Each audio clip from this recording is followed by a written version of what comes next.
Hello everyone. My name is Azami and I will be the MC for episode 4 of our podcast today. Before we go to our topic, I will give a quick overview first about our project. Techpod is a project that encourages younger students to pursue their careers in information technology department. These films, Techpod will focus on subject relating to varied viewpoints on technology. We feel that youth will learn something valuable that will help them in the future by listening to our podcast. For today's episode, we will be discussing about life as a technologist and from the career perspectives. For this episode, we have Mr. Qaiyyum Hakimi with us today, who is a software engineer at Azurion, located in Tokyo, Japan. Mr. Qaiyyum, would you like to introduce yourself? Okay, hello everyone. So I'm Qaiyyum. I'm currently working full-time software engineer at a company called Azurion, which is located in Tokyo. It's a pleasure to be here and thanks for inviting me. Alright, thank you Mr. Qaiyyum for the introductory. Nice to meet you Mr. Qaiyyum. Without further ado, we shall begin our session now. I'm going to proceed with the first question of the podcast. How long have you been in technology field? Can you describe your experience so far? Okay, so I started working as a full-time software engineer since April 2019. So it's about 2+ years now. Before that, I've worked as a freelance web developer for about 1.5 years. So in total, I would say I've had more than 5 years of exposure in tech, including my degree and master's, which is in electronic and computer systems. The experience has been very good, I would say. I'm pretty lucky to be able to learn the low-level part, which explains the fundamental of how computer works, starting from transistors, logic gate, and processors, and also the software side of it, including assembly language, C language, compiler, and etc. Which all of that I learned during my undergrad and my master's degree.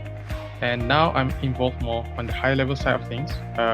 Front-end, back-end database, but the exposure to lower-level part, which might seem like not directly related to what I'm doing now, but it definitely helps in terms of understanding the fundamentals of what I'm working with right now.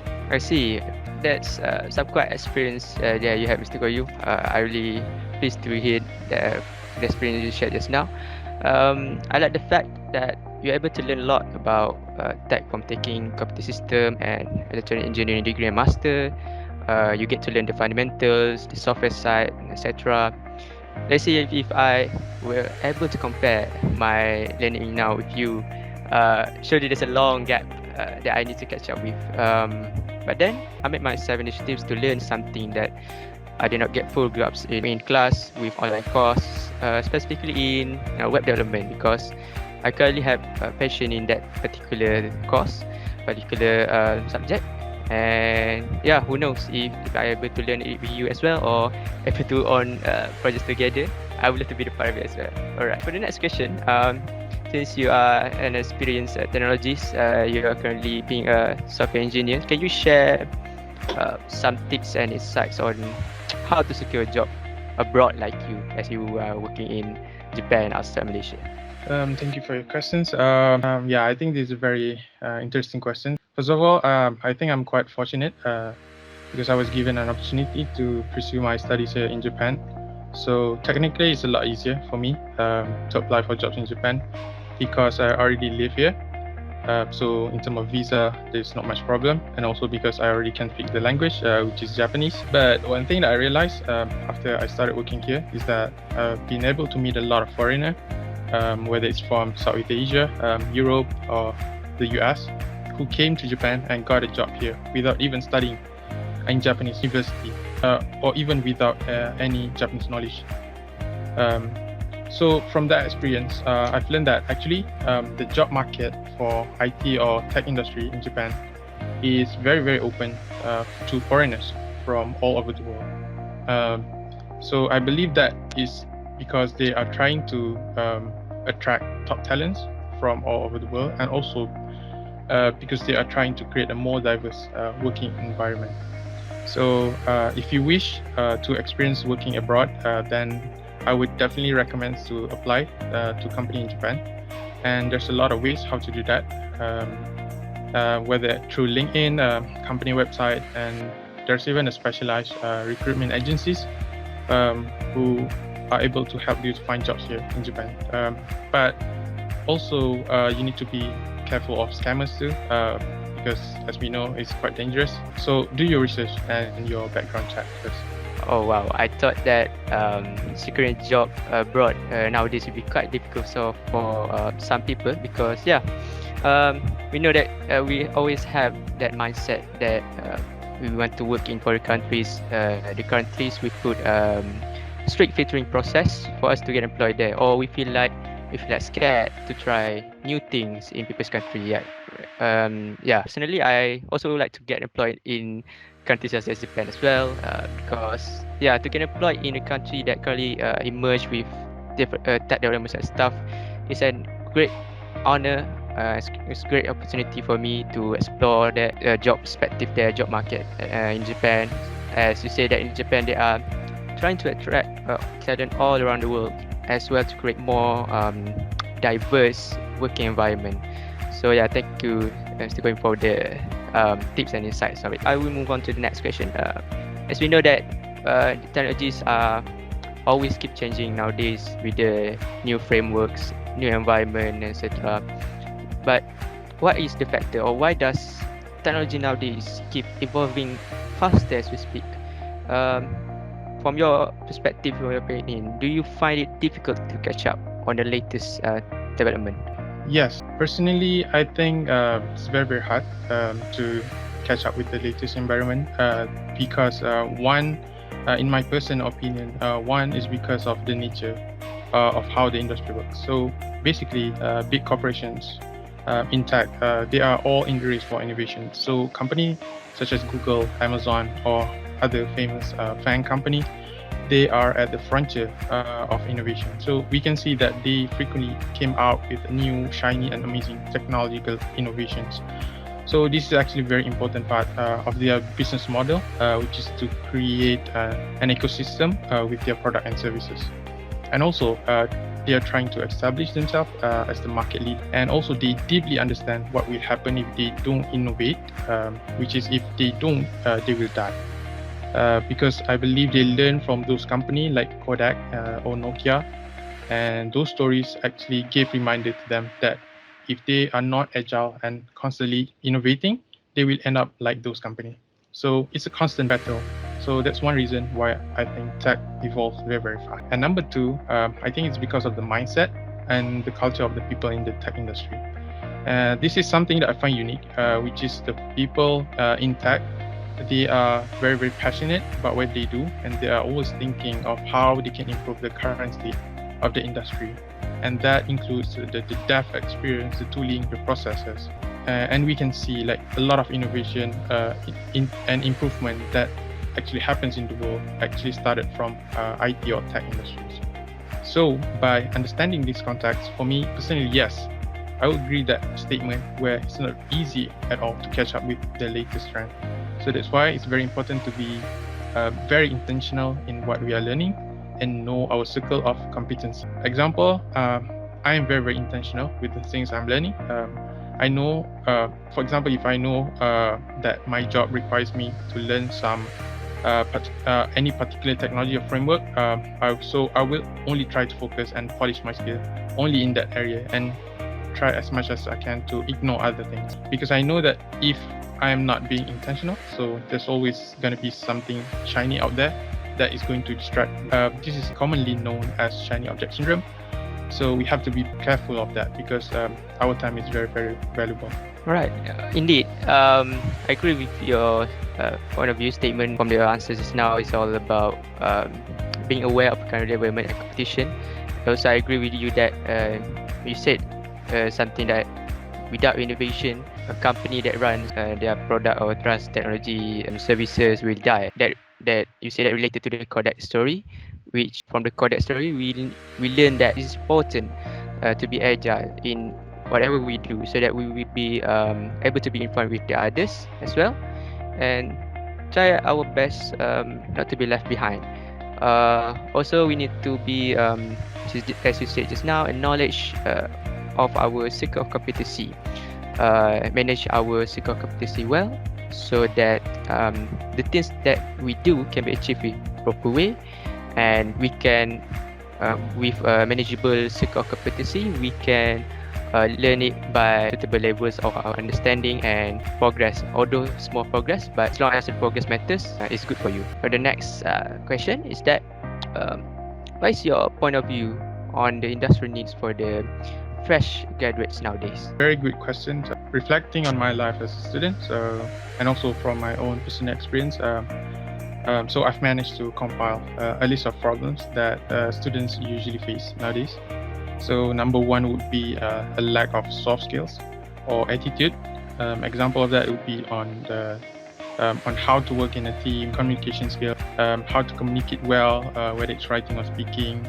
So these are all the skills that I think is very, very important to learn. It's not just for students, but especially for students because they want to go out there after they already graduated. So there's not much like competitive advantage in terms. So they have to stand out in some way. So by learning soft skills, you'll be able to stand out from others. And number two is mismatch of what the industry needs and what the uni provides. I would say a very, very important things to focus on because it's commonly known in university and also in industry that what industry needs is oftenly not matched with what the uni provides. I will provide or suggest the solutions later on. But number three, they also students also inexperienced in terms of technical skills. And number four, they are also not sure of what exactly they want to be. So these are four things, the problem. So I will proceed with my suggested recommended solutions. Number one is to try to expose yourself and be active as early as possible. So meaning that you, if possible, just join any events, hackathon, or anything that allow yourself to be close with the industry. So this is one of the things that I would like to tell my younger self, honestly. And I think Techpod now is doing a very, very good job. So kudos to the Techpod team, everyone. And number two, I would suggest to try to identify the skills needed by the industries and learn it by ourselves. And know that we actually have plenty of time in universities to build up our skills and also build up a portfolio. And that way we can get ahead from other students. And number three is read more books. I know in university we already have a lot of things to do, assignments, but I don't mean the books that is directly related to our subjects or courses that we study in university, but read book that is outside of our major. So one book that I would recommend that is very, very important is in terms of like making decisions for our life is to how to design your life. So the gist of the book is for us to adopt design thinking in our life and also to develop awareness and learn more about ourselves. So the thing that we learn about ourselves is actually what example of that is what is okay for us and what is not okay, and what do we like and what we don't like. So one implementation of that is to treat our time at university as an experiment for us to test what actually our preference is. So in design thinking, the focus is actually to create a prototype. So this is where the concept comes.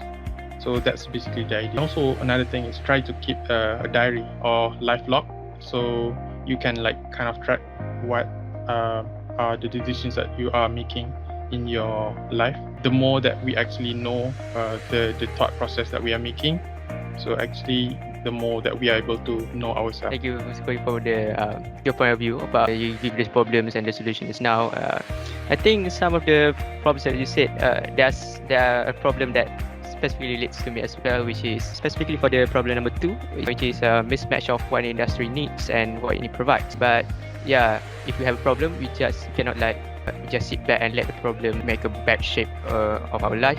But what I did is that I tried to upskill myself by learning things that not be covered in my current syllabus, self-learn about things what the industry needs. Also, I like the point that you stated about the book, How to Design Your Life. We managed to know ourselves better because, from my opinion, if we get to know ourselves better, in everything we do, we'll be knowledge about our big why on what we do and what we did in our life. So live your life with purpose. So the next question, can you give any motivational words for the students out there uh, to assist them in choosing the right education path that can lead them to their right career roadmap? On this topic, making decisions for the right career path, I honestly think it's a very difficult thing to do because I've had the same experience. So example is fresh out of school, 17 years old, suddenly we have to fill in and submit UP form, right? Which is a very, very hard decision. So my advice to all students out there is actually, number one, it's okay and completely fine if we mess up sometimes with our life decisions. So whether it be choosing a course in university or choosing any career path, because the truth is that not everything will work out as what we have planned, because it's just impossible, right, to know whether it's the right one for us. And yeah, the next thing is that I think the key to combat that, the feeling of failure or the feeling of like fear of making mistakes, is to actually have a growth mindset, and don't be afraid to fail. Fail fast, fail often, and because the more we fail, the more we will learn. So that's what I really, really believe in. And number three is actually to learn to code, which I believe a lot of you, especially in Techpods and the that you work with, you already learn in your subjects, learning how to code. So I would say that it's a very, very highly valuable skills, and it will definitely opens up a lot of opportunities in the future. Learn code properly. And number four is to learn how to work smart and hard. So a lot of people out there actually, they just think about how to work smart, so but they forgot how they can work smart. So yeah, try to find some resource on how to work smart, and I believe that you will gain more success fast. And the last one is that I believe that the brain that we got is a gift from God, and try as much as possible to utilize that to benefit others, because oftentimes we focus too much on ourselves, like trying to be rich, trying to be intelligent, but only for ourselves, that we forget to help others. So my advice is try to stack up pahala as much as possible in this world. Right. Thank you so much, Mr. Qaiyyum, for the motivational words you give. Now, as you stated that learn, fail fast, fail often. That's because we learn from our failures. Failures are made to be learned, or we say that mistakes are made to be learned. And when we do mistakes, when we face failures, do not make it as a thing that we need to be regret of. As long as we have a plan, surely with God's will, inshallah, it will lead you to the way that you dream of, the way that suits you well. So yeah, from my own experience as well, coding, yeah, we fail multiple times of doing coding, but from multiple dash checkings, debugging errors, etc. But the things that the process that I've been through, from the errors that I made, failures, it teach me something new, something that I feel, oh, why do you not use this method, this thing, etc. So yeah, failures are made to be learned. So just keep your life going, just make your progress and achievement. Last question is do you have any tips for the students on how to excel in technology courses, and can you explain more about the courses, the course you are currently pursuing? I believe to excel in something similar with many other skills, I believe, is to practice. So a lot of people thought that they can be good at coding just by reading books, but unfortunately that's not the case. So that's just impossible, right? Because something that is practical, like coding, it requires practice. So yeah, I definitely recommend to practice as much as possible to be good at it. And also try to expose yourself more to the knowledge outside of classes.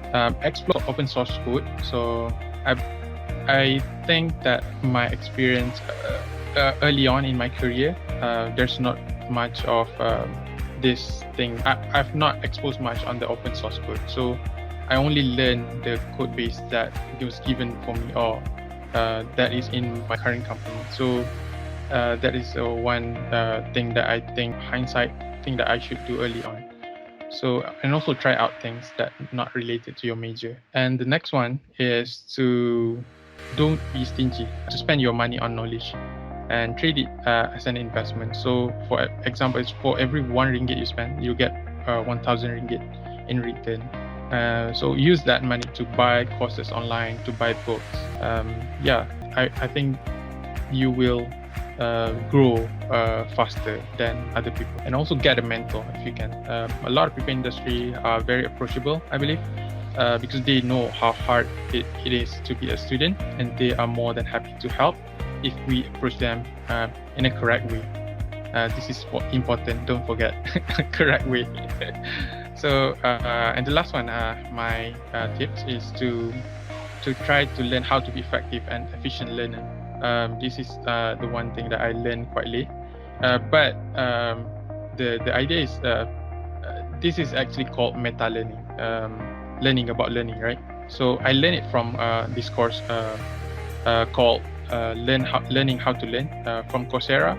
You can check out on just by Googling it. And there's also another course by Andre Nguyen on Udemy, which is also quite similar, but there's a lot of other extra things that they teach. But basically, both of these courses teach you about how our brain works and how we can actually take advantage of that and how to make us a better learner. Example of the things that they teach is this technique called active recall, spaced repetition, and also Feynman technique. So yeah, by learning this, actually you can use that and utilize it to your advantage, and by being a more intelligent and like faster learner. Right. So yeah, that's some useful and very insightful tips to take note on, especially for the students on how to excel in technology course. Yeah, I totally agree with you that don't be stingy to spend money on knowledge, because that is the investment that we made. As you said, we treat it as an investment. When you say investment in knowledge, it is different from normal stock investment that we saw today. Sometimes there's profit, sometimes there's losses. But if you compare it with investment in knowledge, the terms we say in the investment thing is that the return of investment will benefit us in the long time period, because knowledge driven us to be more developed, to be more better, and yeah, to be more agile in everything that we do. Just like Mr. Qaiyyum said, if we learn this major, try to explore outside of our major as well by the method of investing in online courses. Like me, I just learn a bit about what development in my syllabus, but from the online course that I took, I learned more outside my classes, and yeah, it's very helped me a lot in catch up with the new frameworks, new things in web dev, etc. Thank you so much, Mr. Qaiyyum, for the tips. With that, our podcast episode 4 has come to an end. One of the important highlights that I want to point out in this episode is that be innovative, be agile, and be firm of what do you want to achieve. In the technology world, it always evolves, and it evolves faster than we could have imagined. That train ourselves to be an agile person, someone that have the intentions to explore new things every day, consistently without distractions. Read the news, especially on the development of tech, so that we keep up to date about it. Career in technology is currently on rise and high demand by industry, so try our best to get to know about it and don't miss the chance and opportunities to explore career in technology. So before we end our podcast episode 4, we'll be having a weekly quiz for every podcast. So our question for this episode will be, what is Mr. Qaiyyum's career? And the second question is, job market for IT or tech industry in Japan is very open to foreigners from all over the world. The third question is, we need to learn about the codec history so that we're able to be agile and innovative. The fourth question is that Mr. Qaiyyum stated that we must spend money on knowledge and treat it as an investment. And the fifth question is, companies such as Google, Amazon, famously known as FANG company, they are at the frontier of innovation. That's all the questions for this week podcast. Yeah, we hope that you can answer our quiz and don't miss the chance to win the prize that provide from the quiz. So before we end our podcast, our conversation today, Mr. Qaiyyum, any last word from you? Yeah, thank you again for inviting me and wishing all of you the best in your studies. Stay foolish, stay safe, and gambatte kudasai. And for those of you who wants to connect with me, feel free to add me on LinkedIn. Thank you. You heard just now, gambatte kudasai. Yeah, good luck. So yeah, good luck to all. And then once again, I want to say, Auditor Address, much appreciation and thank you so much to Mr. Qaiyyum for willing to be in the episode for our podcast and share to us about life as a technologist and career perspective of it. To the audience, we hope that you feel motivated and inspired by all the points that we shared by Mr. Qaiyyum just now. So yeah, that's the end of it. See you all in the next episode of our podcast with more delightful topics. Bye bye.